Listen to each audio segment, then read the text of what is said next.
Operateri mobilne i fiksne telefonije, kablovski i internet provajderi u buduće neće moći da naplaćuju penale za prevremeni raskid ugovora sa korisnicima i moraće da menjaju opšte uslove poslovanja. Prema nedavno donetom rešenju Ministarstva trgovine, turizma i telekomunikacija, dosadašnja praksa na koju su se često žalili građani bila je prema zakonu o zaštiti potrošača nepravična.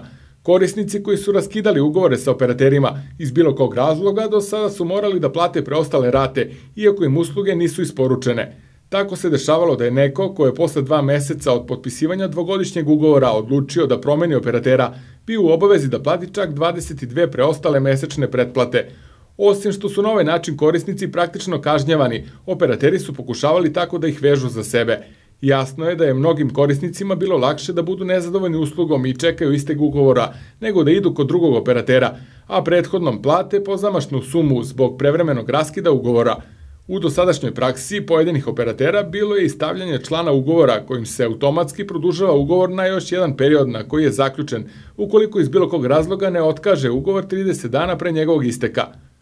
Ovakvo rešenje Ministarstva trgovine, turizma i telekomunikacija otklonit će mnoge nepravde koje su potrošači do sada morali da trpe od strane operatera mobilne telefonije, kablovskih i internet provajdera.